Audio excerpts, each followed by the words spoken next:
Hello बच्चों, क्या हाल चाल। तो आज के इस वीडियो में हम लोग सीखेंगे electric field and electric force. ठीक है, तो इसके पहले हमने क्या सीखा बच्चों, इसके पहले वीडियो में हमने कूलॉम्स लॉ के बारे में स्टडी किया, कूलॉम्स को वेक्टर के बारे में स्टडी किया। तो आज के इस वीडियो में हम लोग electric field and electric force के बारे में स्टडी करेंगे। तो कूलॉम्स का लॉ क्या है बच्चों, जरा रिमाइंड करो एक बार। क्या था? Force of attraction between the two charges directly proportional to the product of charges and inversely proportional to square of distance between them. ठीक है, तो फोर्स ऑफ अट्रैक्शन अभी हमने इसके पहले हमें मालूम है बच्चों कि जो इलेक्ट्रोस्टैटिक फोर्स होता है वो अट्रैक्टिव और क्या होता है, रिपल्सिव दोनों होता है। ठीक है, तो अगर दो चार्जेस सेम है तो वो क्या होंगे, हमेशा रिपल होंगे, और दो चार्जेस अगर अपोजिट है तो क्या होंगे, वो अट्रैक्ट होंगे। ठीक है, तो कूलॉम्स लॉ ने क्या आइडेंटिफाई किया कि समझते हम लोग, यहाँ पे दो चार्जेस ले लिया Q1, यहाँ पे दो चार्जेस ले लिया Q2। ठीक है, तो दो चार्जेस के बीच में अट्रैक्शन और रिपल्सन है, ऐसा हमने पढ़ा है। ठीक है, ऐसा हम कूलॉम्स लॉ में पढ़ा हुआ है। बट और इलेक्ट्रिक फील्ड क्या होता है, इलेक्ट्रिक फोर्स क्या होता है, तो हम लोग इसके बारे में पढ़ेंगे। तो कूलॉम्स ने ये नहीं बताया इलेक्ट्रिक फील्ड और इलेक्ट्रिक फोर्स क्या होता है, सिर्फ उन्होंने वो बता दिया कि दो चार्जेस के बीच में रिलेशन कैसा होता है। ठीक है, तो दो चार्जेस में क्या होता है, दो चार्जेस के बीच में अट्रैक्शन और रिपल्सन होता है। ठीक है, तो अट्रैक्शन रियलिटी में अट्रैक्शन कब होगा, रिपल्सन कब होगा, वो उन्होंने नहीं बताया। तो वो जो कॉन्सेप्ट है हमें वो इलेक्ट्रिक फील्ड से पता चलेगा कि इलेक्ट्रिक फील्ड की वजह से किस तरह से चार्जेस में क्या होता है, अट्रैक्शन होता है, क्या रिपल्सन होता है। तो जैसा बच्चे हमें मालूम है मैग्नेट, तो मैग्नेट को अगर हमने देखो, एक मैग्नेट यहाँ पे रखा और दूसरा मैग्नेट यहाँ पे रखा। ठीक है, अब क्या होगा बच्चों, क्या होता है, हाँ मैग्नेट में सर मैग्नेटिक फील्ड होता है। ठीक है, तो जिस प्रकार मैग्नेट में मैग्नेटिक फील्ड होता है उस प्रकार से चार्जेस में भी क्या होता है, इलेक्ट्रिक फील्ड होता है। उस प्रकार से चार्जेस में भी क्या होता है, इलेक्ट्रिक फील्ड। तो सपोज मैग्नेट में कुछ इतना उसका एरिया है जो क्या है, इसके अंदर मैग्नेटिक फील्ड, मतलब इतने एरिया पे मैग्नेट का क्या है, प्रभाव पड़ता है। सिमिलरली इस मैग्नेट का भी क्या होगा, इतने एरिया पे क्या होगा, प्रभाव होगा। ठीक है, तो अभी ये देखो ये दोनों मैग्नेट एक दूसरे के ऊपर इंडिपेंडेंट है, एक दूसरे के ऊपर क्या है, इंडिपेंडेंट है। बट जैसे ये मैग्नेट इसके पास आएगा, ठीक है, अभी देखो दूर में है, तो ये जो मैग्नेट है जैसे इसको नियर में लेके आएंगे। ठीक है, तो जैसे ये मैग्नेट इस मैग्नेट के क्षेत्र में आएगा, क्षेत्र में मतलब फील्ड में, जैसे ये मैग्नेट इस मैग्नेट के फील्ड में आएगा तो ये मैग्नेट क्या करेगा, उसको रिपेल कर देगा या अट्रैक्ट करेगा।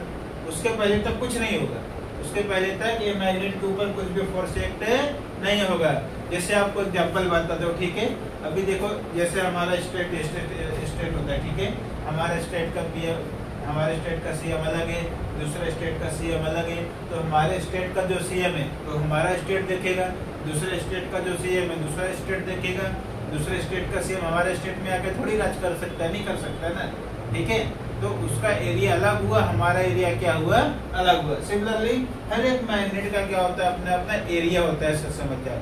उतने एरिया पे उसका क्या होता है, प्रभाव होता है, इफेक्ट होता है। और जैसे एक मैग्नेट दूसरे एरिया के पास जाएगा तो जैसे उस एरिया में पहुंचेगा तो दूसरा एरिया वाला क्या बोलेगा, तो अपने एरिया में जा, तो मेरे एरिया में क्यों आ रहा है। ठीक है, जैसे भी देखो आजकल क्या होता है, जैसे आप कहीं धंधा लगा रहे हो, ठीक है, आप धंधा लगा रहे हो, वहाँ पे दूसरा कोई धंधा लगाने वाला सेम आ रहा है। आप भी वड़ा पाव बेच रहे हो और सामने दूसरा भी कोई आपके बाजू में वड़ा पाव बेचने आ रहा है, तो आप क्या करोगे, उसको मना करोगे, बोलोगे कि मेरा धंधा खराब हो जाएगा, बोलोगे कि नहीं, बोलते ना। अब उसकी वजह से हमारा धंधा खराब होगा तो हम लोग क्या बोलेंगे, भाई साथ में मत लगा, थोड़ा कहीं दूर में लगा। तो उसका कुछ ना कुछ क्या होगा, एरिया होता है कि वो अपने एरिया में क्या करेगा, उसको नहीं लगाने देगा। समझ में आ रहा है। तो ऐसे क्या होता है, इसमें चार्जेस में भी ऐसा होता है, हर एक चार्ज का क्या होता है, अपना फील्ड होता है। ठीक है, हर एक चार्ज का अपना फील्ड होता है, उस फील्ड में वो क्या करता है, कुछ भी कर अपने फील्ड में अपना वर्क करता है। ठीक है, तो जैसे दूसरा चार्ज इसके नियर में आएगा जहाँ पे इसका एरिया शुरू हो रहा है तो क्या करेगा, उसको रिपेल कर देगा। अगर सेम चार्ज है उसको क्या करेगा, रिपेल कर देगा। समझ में आ रहा है। अगर अपोजिट चार्ज है उसको क्या करेगा, अट्रैक्ट करेगा। तो इसी हर एक चार्ज का जो अपना फील्ड होता है उस फील्ड को हम लोग बोलते हैं इलेक्ट्रिक फील्ड। क्या बोलते हैं? इलेक्ट्रिक फील्ड बोलते हैं। ठीक है, तो अगर ये पॉजिटिव चार्ज, सपोज यहाँ पे देखो ये हमने पॉजिटिव चार्ज ले लिया, ठीक है, तो अगर ये पॉजिटिव चार्ज है तो इसका डायरेक्शन क्या होगा? हमेशा बाहर की तरफ होगा। इसका डायरेक्शन क्या होगा बच्चों? हमेशा बाहर की तरफ होगा। तो इसको हम लोग बोलते हैं रेडियली आउटवर्ड। क्या बोलते हैं? आउटवर्ड में रेडियली आउटवर्ड होगा। उसके बाद अगर हमने देखो नेगेटिव चार्ज लिया, यहाँ पे मैं पॉजिटिव बना देता हूँ, डाउट नहीं हो, यहाँ पे हमने एक चार्ज ले लिया नेगेटिव, तो अगर नेगेटिव चार्ज लेगा बच्चों तो उसका डायरेक्शन क्या होगा? रेडियली इनवर्ड, मतलब वो अंदर की तरफ आएगा। ठीक है, इसका मतलब क्या? इसका मतलब क्या? ये भैया बाहर जा रहा है पॉजिटिव है तो अंदर आ रहा है, तो देखो पॉजिटिव चार्ज बच्चे, तो पॉजिटिव को क्या करेगा? रिपेल करेगा। नेचर का रूल है बच्चों, नेचर का रूल है। अभी लड़का लड़की में प्यार होता है, ऐसा नहीं कि लड़के लड़के में प्यार होता है। ठीक है, सिमिलरली अगर मैं धंधे की बात करूँ, ठीक है, अभी वड़ा पाव बेच रहा है और दूसरा कोई फिर से वड़ा पाव बेचने आएगा उसके बाजू में, वो क्या करेगा? उसको बोलेगा दूध में बेच, क्योंकि मेरा धंधा खराब होगा। और उसके बाद अगर दूसरा कोई आएगा, ठीक है, दूसरा कोई धंधे वाले आएगा तो क्या करेगा? उसको बोल देगा आजा मेरे साथ लगा ले।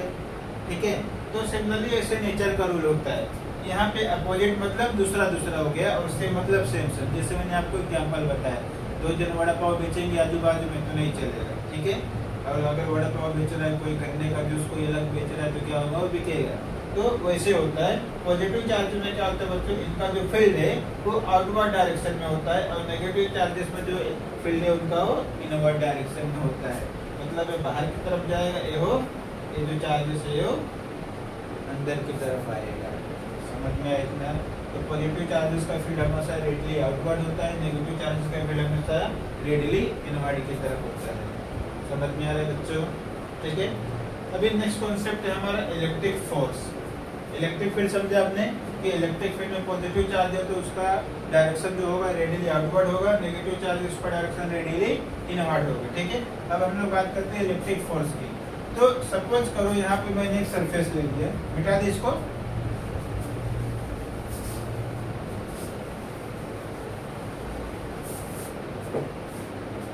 ठीक है, यहाँ पे मैंने स्क्वायर ले लिया, ठीक है, यहाँ पे मैंने चार्ज बना दिया,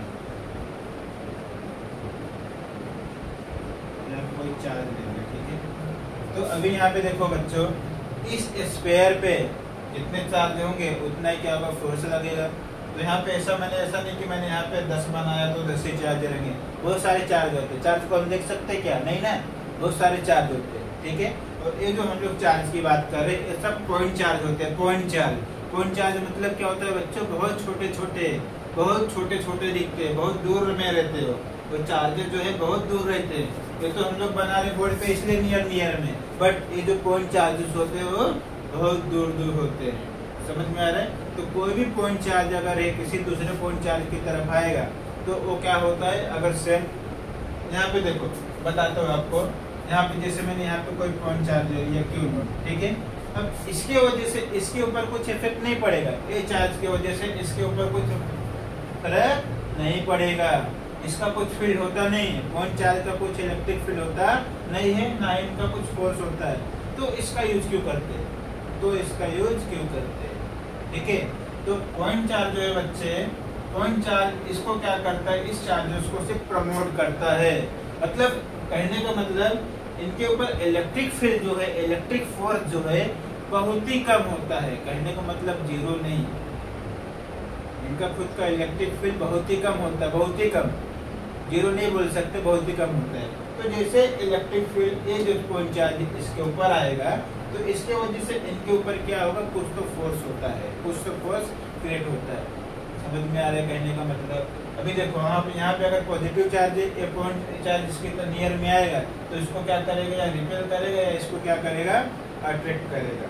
तो ये जो सारा कॉन्सेप्ट हम लोग इलेक्ट्रोस्टैटिक्स में पढ़ रहे हैं वो पॉइंट चार्ज के बेस पे पढ़ रहे हैं, पॉइंट चार्ज के बेस पे, बहुत ही स्मॉल चार्ज होता है। ठीक है, तो अभी देखो, तो इस पे यहाँ पे बहुत सारे चार्जेस है, तो चार्ज की वजह से इसके ऊपर क्या होगा? फोर्स क्रिएट होगा। तो जितना इसके ऊपर चार्जेस होंगे उतना ही क्या होगा? फोर्स होगा।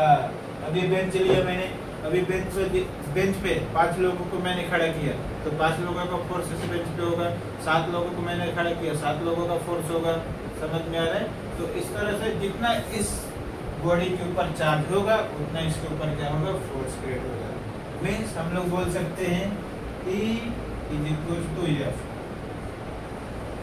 क्या बोल सकते हैं? E is equal to F, मतलब इतना इलेक्ट्रिक फील्ड होगा उतना क्या होगा, इलेक्ट्रिक फोर्स होगा। समझ में आ रहा है? इसी को और हम लोग लिख सकते हैं E is equal to V is equal to F, ये भी लिख सकते हैं। मतलब इलेक्ट्रिक फील्ड जितना होगा उतना ही पोटेंशियल होगा, उतना ही क्या होगा, फोर्स होगा। समझ में आ रहा है? तो इसके बारे में हम लोग आगे स्टडी करेंगे कि कैसे इसका रिलेशन होता है। ठीक है, तब तक आप अपना ध्यान रखिए। ठीक है, पढ़ाई पे ध्यान देते रहिए। ठीक है, बाय बाय।